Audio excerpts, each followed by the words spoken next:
Welcome to Still Blues Dawn of War commentary. I hope you enjoy it.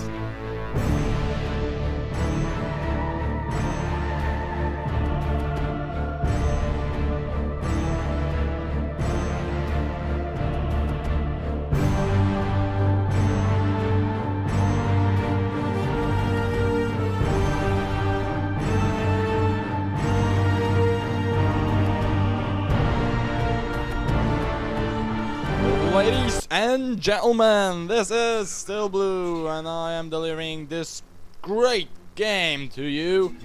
We have Bloodra1N spawning as the blue Elder with his warp spider down to the south. You have already seen Bloodra1N on my channel, and he is one of the best players in Dawn of War in the world. And the other player is Aniketos, who is as well a very good player and who you had a chance to see on my channel before. Right, it's a great... Oh, and of course he has Chaos Sorcerer with nice little bit of white colors on him. So both those players are now capturing ground. And interesting to note, Aniketos is already activating his power node. This might tell us that he probably has some techie build in stock. You know, today I had a really chilling day. I didn't have too much to do, so I just, up until noon, lied around, watched some stuff on YouTube, did nothing very interesting. And I just remembered about you guys, that I haven't uploaded a video for 2 or 3 days. And I just felt so bad. So well, that's me casting this game, especially for you guys.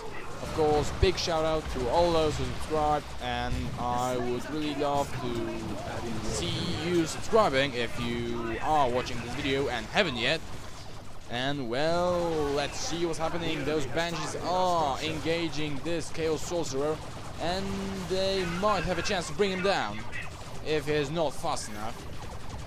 I hate units that are so fast that they can chase the retreating units and fight in melee combat, because they are the worst thing that can happen to you.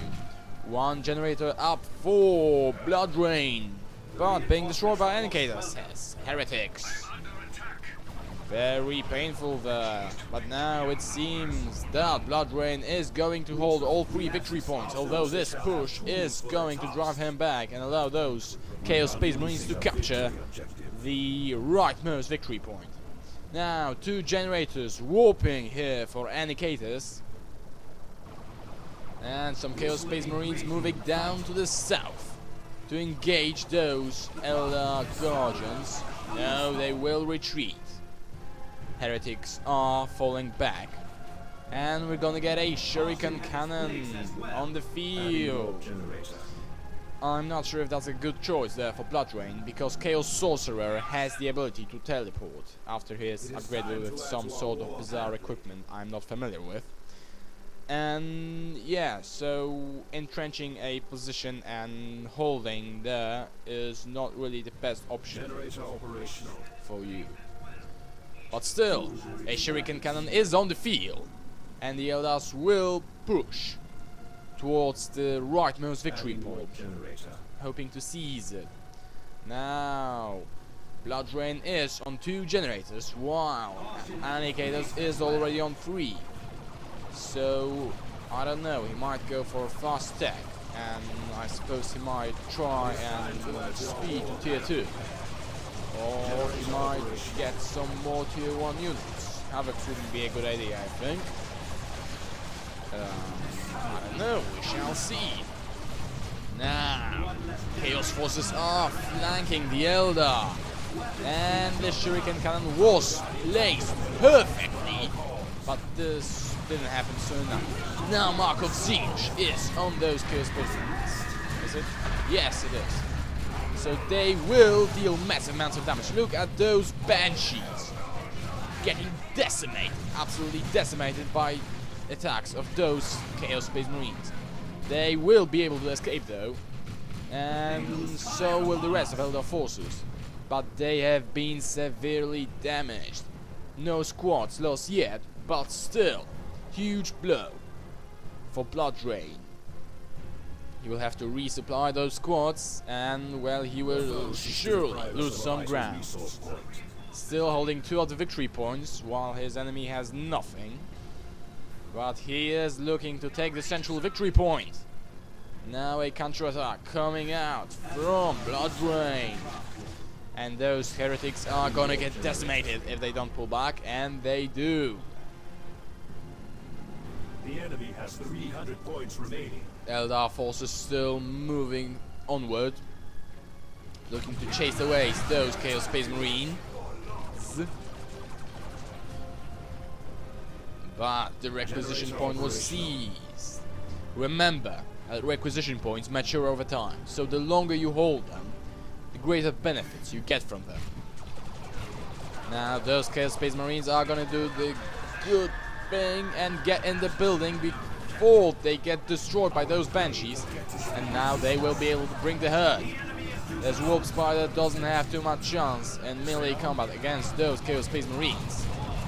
And the Banshees are, as I said, getting severely damaged. But now a grenade is going into the building, and it wasn't thrown inside, it was thrown next to it. That's a really good game sense there by Bloodra1N.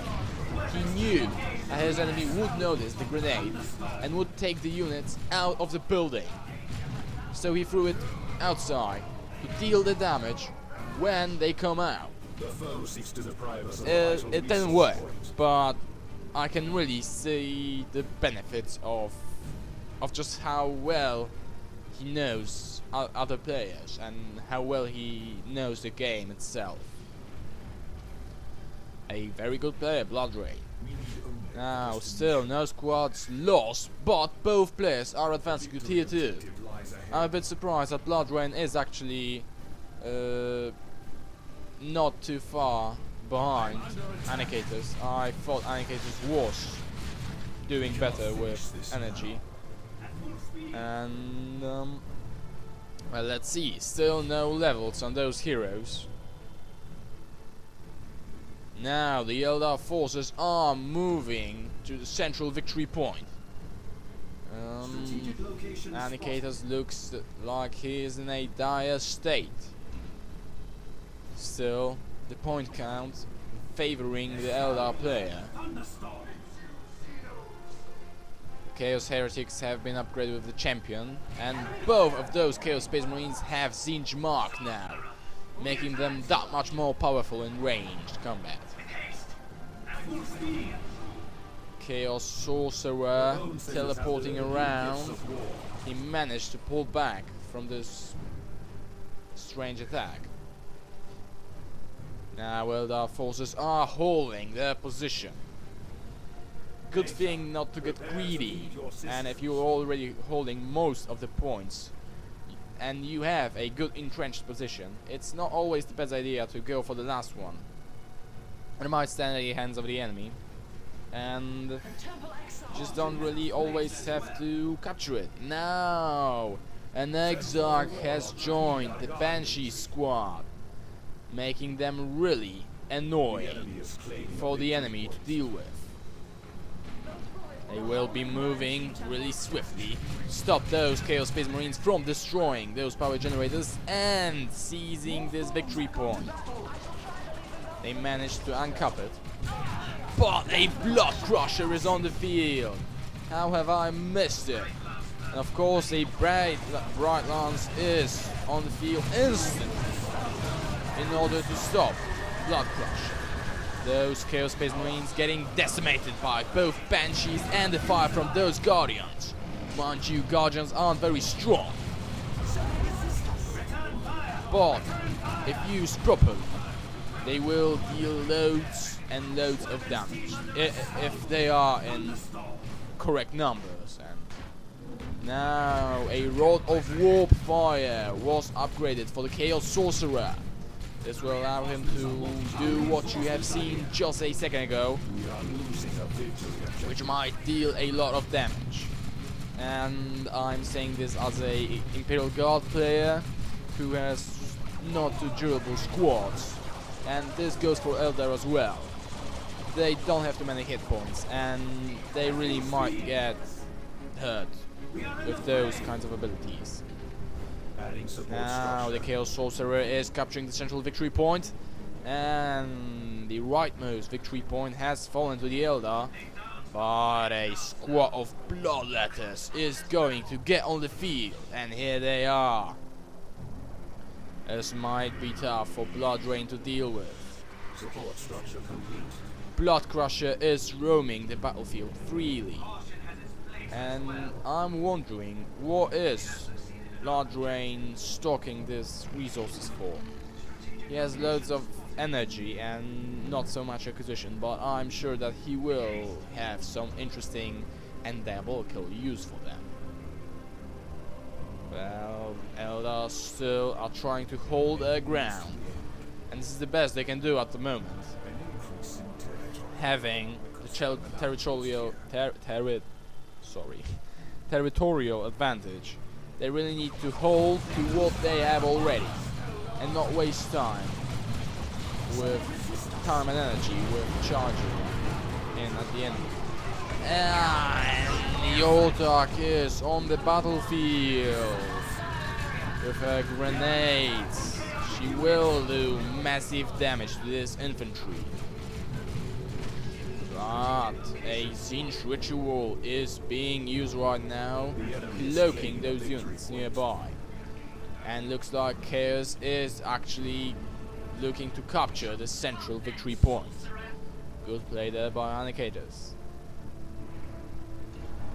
He prevented the enemy from seizing this victory point, and the Autark will have to retreat. But the Executioner was upgraded on her, and this will make her really powerful against most kinds of enemies.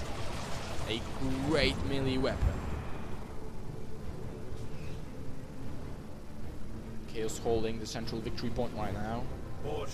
And another squad of Bloodletters is going to get on the field. Both players are looking to improve on their melee. And the Autark will bring the pain upon those Chaos Space Marines. I believe they will retreat to a building, and those Bloodletters should engage this Autark. They're looking to flank those Guardians, I think. It certainly does seem so. They will teleport right on them and deal damage. And at the same time, Autark is jumping on those Chaos Space Marines and decimating them. This one will fall, and Aniketos has lost a squad of Chaos Space Marines. I really think he should have retreated them earlier, but he didn't. Chaos Heretics level 2. Most squads actually are level 2, I think, right now. They aren't. Heroes certainly are, although no.